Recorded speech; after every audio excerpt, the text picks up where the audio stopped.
Romeo and Juliet, Tristan and Isolde, Casablanca, certain love stories captured generations of interest.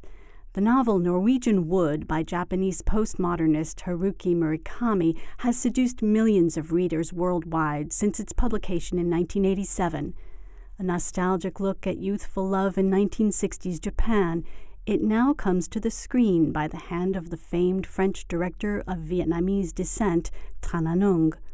The award-winning director talks to Canapé about his passion for the story. About the direction with the actors, it was something really simple. We had a lot of talking before the shooting, and then at the day of the shooting also we talk a lot. And I always ask them to start by showing me something. And then on their proposition of the scene, I start to work, changing a little bit this and this, and that's how I work with them. It's quite simple, I think. I don't speak Japanese, but it was not a problem.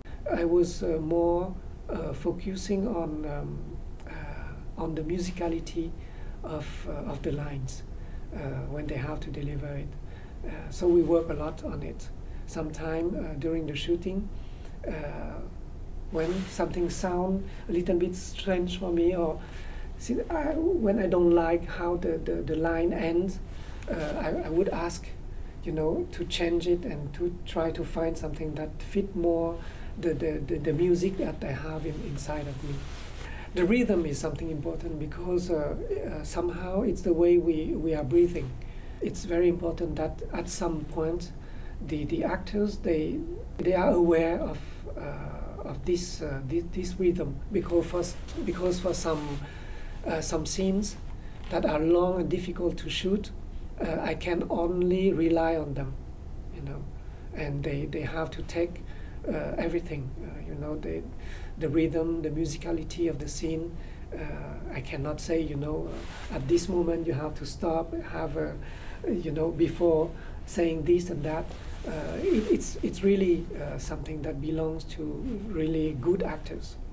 First love sometimes could be very dangerous, and it was the case in this story, and Midori and Naoko are two kind of women. One is more like a femme fatale, and Midori was more like a wife. It's someone who can understand, who can forgive, who can wait.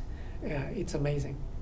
Because meeting with Naoko, it's something like a meeting with a poison, but it's a very attractive poison, so he cannot, keep from tasting it.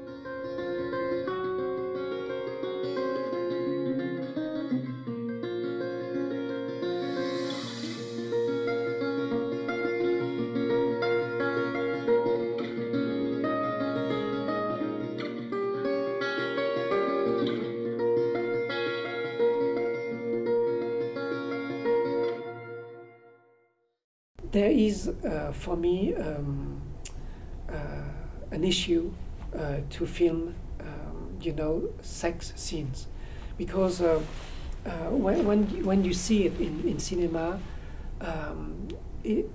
something bothers me always, because it looks too conscious. I mean, you have always something in the frame to hide what need to be hidden, and so the picture come to you, and it's not innocent anymore. It's too much, control.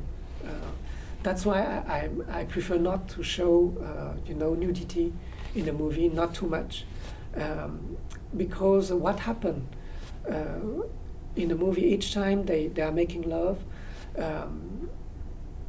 There are a lot of problems, so I have to focus on their face, and to make it really sexy, and at the same time, sex in this story is related to death and also to the fear somehow. So I think that faces are really important when they make love. I think that in the movie there was something that is really interesting and really powerful that comes from the book from Murakami, is a secret mechanism of the soul somehow. How he deals with the feeling of guilt after Naoko's death. Watanabe feel guilty because he couldn't save her somehow, and the love-making scene with Reiko, it's a way for him to redeem himself somehow, because by sleeping with Reiko, he gave her back her sexuality, he saved her, and so she can start a new life. So by saving her, his guilt towards Naoko is now lighter, and he can now make up with life and go to another woman and say, I love you. This was the conclusion of the movie. It's all this way to be able to say, I love you to someone. What was the 20th century? It's a big question to which the work of Franco-American artist Louise Bourgeois offers many compelling answers. She saw and felt it all for 99 years, from 1911 until 2010. To mark her 100th birthday, Art Basel Miami Beach organized a tribute to her unique vision. Canapé is on hand to hear the thoughts of Guggenheim curator Nancy Spector, artist Tracy Emin, and Bourgeois assistant Jerry Gorovoy. I met her about 5 years ago, maybe 5.5 years ago. And my New York gallery, Lehman Maupin, asked me, is there anything I'd like to do in New York? And I said, I'd love to meet Louise Bourgeois. So they made the phone call, and then I was lucky enough to go and meet her, except she shouted at me. Yeah, Jerry will vouch for this. She wanted to know how many times had I been to New York before, and I said, yeah. She said, how, when, how many times? And I said, oh, I don't know, maybe 20 times. When? I thought, I don't know, maybe 15 years ago. And then she just went off in French and shouted at me. And she was kind of angry, you know, why hadn't I been to see her before? That was where the aggression was. And I left the house thinking, oh, this is like a nightmare and I shouldn't have gone. And not understand, in retrospect, looking back, of course, exactly what Jerry was saying. She liked me a lot, and that was a great meeting. There was like a vulnerability, and there was like feeling there, emotion. When I first started to work with Louise and I saw the work, by not having one sort of body of work that was like the signature body of work, that she could work in different materials and different scales and going between abstraction and figuration. She did a performance, you know, we shot some video, people don't know, I mean, and then she would, I think that was a certain license for a lot of people to see. You didn't have to come up with this one look, market-driven sort of product. You know, the work was more her than her physical presence, and I think that what she produced, that was it. She didn't really need to justify it, she didn't need to talk about it, she didn't need to do anything other than she had the necessity to make it. And she didn't want, you know, she did talk. Louise had this thing of almost being afraid she would talk, and because I think she thought her work is so confessional and so autobiographical and all that, when people would do these interpretations and they were, you know, way off the wall, I think she kept writing and talking as a way to try to set the record straight. It was her psychological language that she invented, that she stuck to, and she didn't care what people said about that. It was her language, and she invented it, and her dialogue with herself, and there was repetition there, and that I really liked, because people questioned again and again and again. She'd go back to the same questions, she'd ask herself the same things, but at different stages within her life. So she was always coming up with different answers, and that is really inspiring when you look at a body, someone's body of work, because it means that they're always thinking, they're always reinventing, but they're always going back to the core or the essence of what they truly are. And also her scale of work. I wish I could work in her, like, her scale is phenomenal, from tiny pieces of paper to really delicate sewing, and then these giant, sort of fantastic, giant, monumental sculptures. There's very few artists in history that have been able to do that, to make that leap, and she's a woman, which is exceptional. So she was working within a man's world with men's materials half the time, like these giant heavy weighted things that didn't appear to be heavy. They just appeared to have the same kind of feeling as the small, it was all the same emotional, you know, energy and whatever. And that's what made us, for me, that's what makes her work exceptional and very different. The Harlem Renaissance continues to inspire artists across the world. This year, the Langston Hughes Medal from the City College of New York was awarded to Haitian-American novelist and essayist Edwidge Danticat. What did the Harlem poet mean about the girl who emigrated to Brooklyn from Haiti? Canapé stops by the ceremony to listen to the thoughtful words of the ever-gracious medalist. I feel as though Langston Hughes has always been with me and sort of the American part of my life. First encounter is actually through a Haitian writer, through Jacques Romain, who was friends with Langston Hughes, who wrote a poem dedicated to Langston Hughes. And then later, of course, coming across these poems that everyone knows, I Too Sing America, Dreams is Deferred, and so the ways that there are echoes of Langston Hughes everywhere, you know, I sort of picked that up by osmosis. But what makes also this very special connection for me with Langston Hughes is the fact that he had been to Haiti and that he loved Haiti and trumpeted Haitian writers, the poorest among the Haitian poor, whom he called, you know, people without shoes, and whose companies he preferred when he went to Haiti. There's a story he writes in one of his many essays about Haiti of staying in Cap Haïtien and watching the rich people have some men or women servants behind them, and they were telling him, you can't carry your own groceries, gentlemen don't do that. And he tries to do everything but those things because he wants to know, you know, the marginalized people of Haiti. So there's that extra connection and extra love I have for Langston Hughes because I feel like he would have seen and understood my people, the people I come from, and he honored them with his work, and he honored us with, along with Mercer Cook and Anna Banton, who he cooperated with to write Popo and Fifina, the children's book that's set in Haiti, and all the work that he has done around Haiti. So this is in a way a circular homecoming to Langston Hughes, something I think that ties us forever and something that for which I feel very honored and extremely humbled at the same time. For me, you are a hero in our community. You have told our story in our words. This is one of the great things that we get to do at the Borough President's office and the Mayor's office. And I'm going to read only the juicy parts and declare this on behalf of the 8.2 million people in the city of New York. This day, Friday, November 18th, 2011, Edwidge Danticat Appreciation Day in the city and the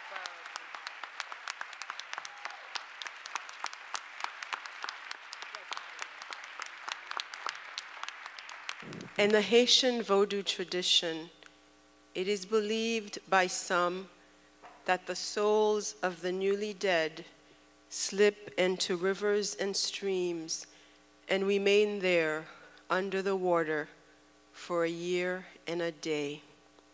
Then, lured by ritual prayer and song, the souls emerge from the water and the spirits are reborn. These reincarnated spirits go on to occupy trees, and if you listen closely, you may hear their hushed whispers in the wind.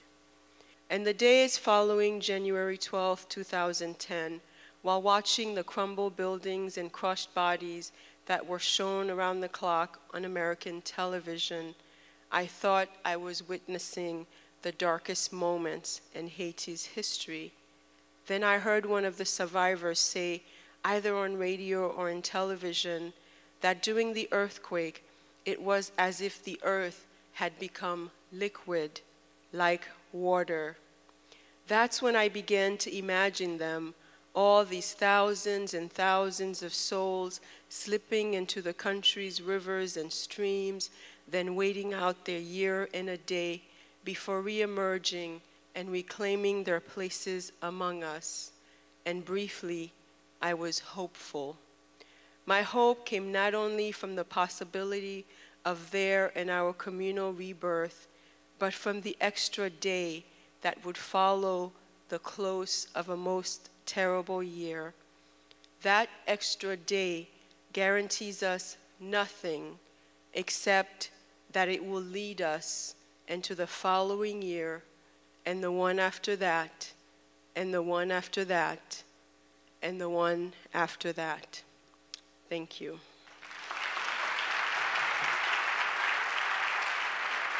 I am honored but also very deeply humbled to receive an award that has been given to so many giants before me. So humbled, in fact, that every time this came up, I was tempted to ask that my name be whispered as theirs were shouted out.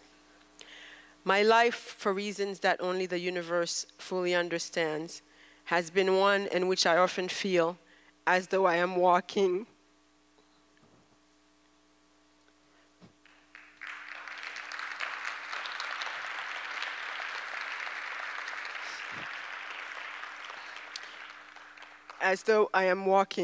in the footsteps and on the shoulders of giants.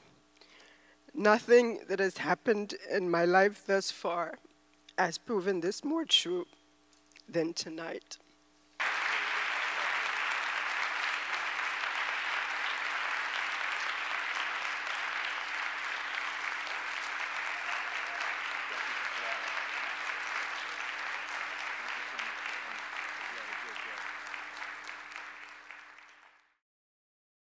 Revolutionary times create revolutionary art.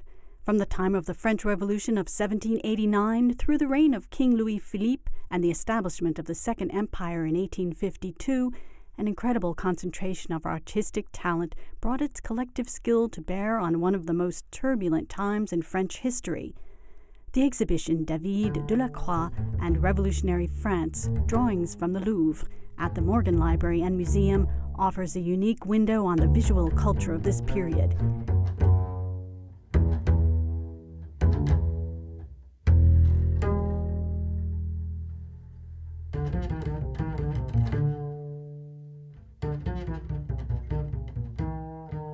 To me, one of the most enchanting drawings in the exhibition is the very first that we've installed, which is a portrait of an unknown man that David made when he was in prison in 1795. He was incarcerated because of his alliance with Maximilien Robespierre, who was the architect of the terror, who sent all the aristocrats to the guillotine. And just imagining what it must have been like to be this famous artist imprisoned, not knowing when you'd see the light of day, and the type of beautiful images that were still possible to make despite not knowing your fate.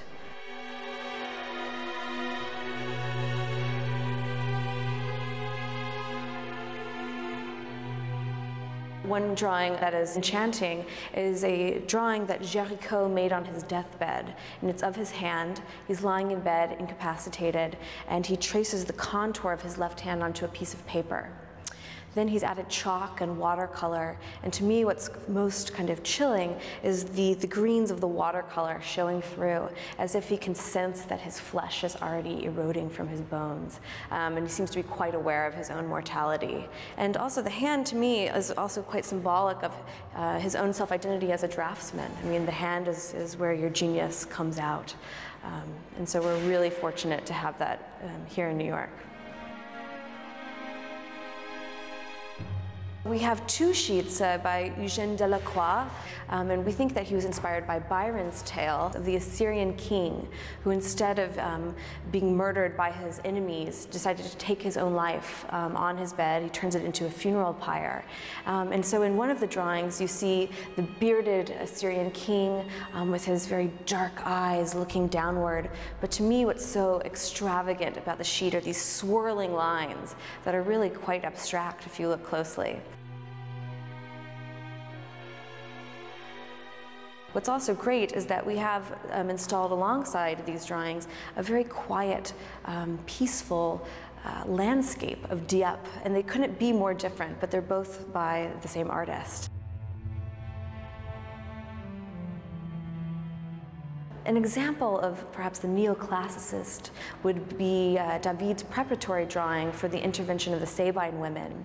And David writes and talks about how he wanted his compositions during this period to be plus grec, or more Greek.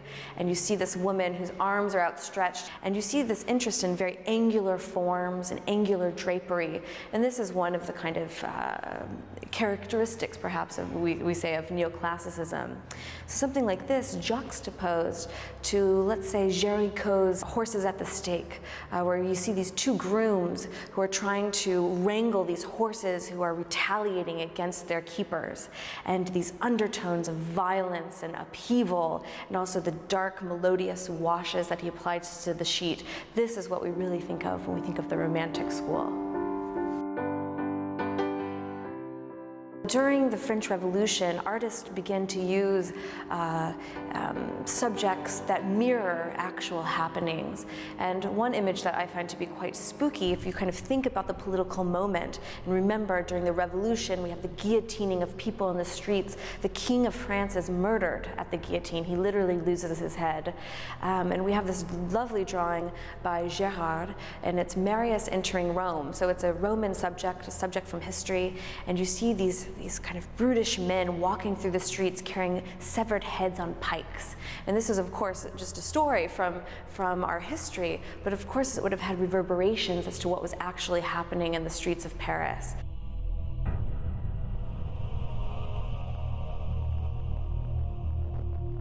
With an artist like Corot, we have this beautiful woman crouching in a landscape, and we also have a lovely landscape that he made during his Roman and Italian travels.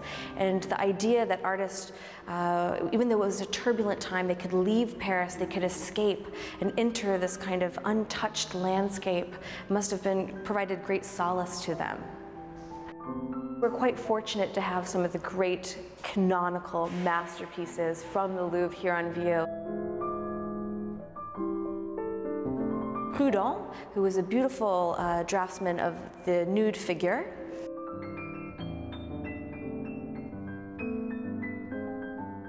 Ingres, one of the greatest draftsmen of the 19th century.